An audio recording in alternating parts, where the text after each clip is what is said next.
সুপ্রিয় বন্ধুরা, আসসালামু আলাইকুম। কেমন আছেন সবাই? আশা করি ভালো আছেন। আজকে ছোটোখাটো একটি ভিডিও নিয়ে আসলাম আপনাদের মাঝে। বাসুলিয়া বিল মানে এটি চাপড়া বিল, বাসাইল থানার অন্তর্গত, টাঙ্গাইল জেলার। শুধু টাঙ্গাইল জেলায় না, আশপাশের জেলার থেকে মোটামুটি সবাই এই বাসুলিয়া বিল সম্পর্কে জেনে থাকেন যে এখানে প্রচুর পরিমাণে লোকজন আসেন এটা দেখার জন্য, এখানে ঘোরার জন্য। অনেক প্রশস্ত একটি বিল, পুরো একটি সাগরের মতোই বলা চলে।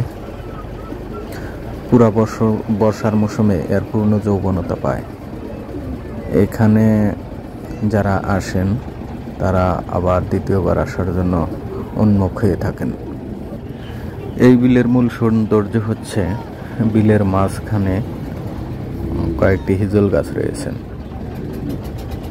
এখান থেকে চারপাশ থেকে যত নৌকা, ছেলো, ট্রলার যাই নিয়ে যায় না কেন, ওই গাছের নিচে সবাই যায় হাজির হন। গাছের শীতল ছায়া এবং পরম শান্তির একটি ঠিকানা বললেও ভুল হবে না।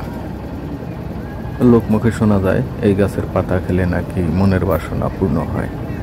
জানি না কতটুকু সত্য, তবে এক একজন এক এক রকম উপলব্ধি নিয়েই এখানে আসেন। কেউ আসেন ঘুরতে, কেউ আসেন গাছের পাতা খেতে, আবার কেউ আসেন যারা পাতা খায় তাদের দেখতে। বলতে পারেন আপনারা কি জন্য আসেন? আমরা মূলত এই বিলের সৌন্দর্য উপভোগ করার জন্যই আসি। মানে এখানে আসলে মনটা পরিবর্তন হয়ে যায়।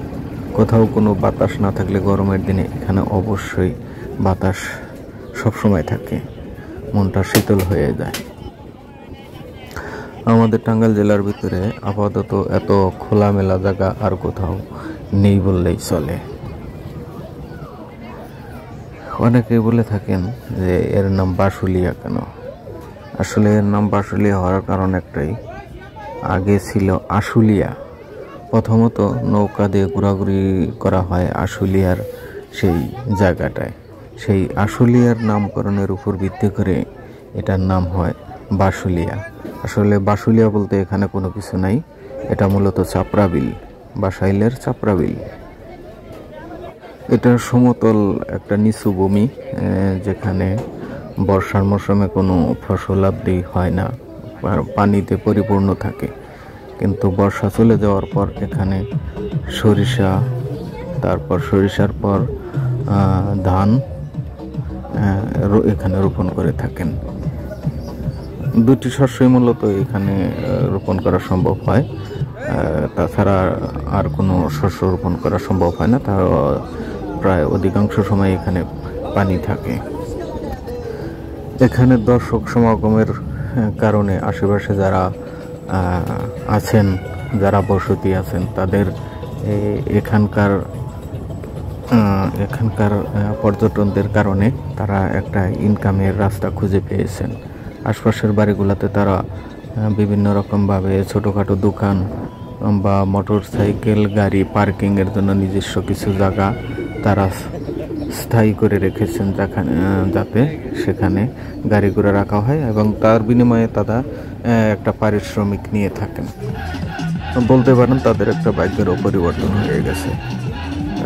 এখানে প্রায় সবসময় লোকজন থাকে, অনেক দূর দূরান্ত থেকে এখানে লোকজন আসে। তবে এখানে থাকার ব্যবস্থা নাই। আমার মনে হয় এখানে যদি থাকার কোনো ব্যবস্থা করা হতো বা হোটেলের মতো করা হতো, তাহলে মনে হয় আরও দূর দূরান্ত থেকে লোকজন আসতো এবং এখানে থাকতো, এখানকার পরিবেশ আরও উন্নত হতো।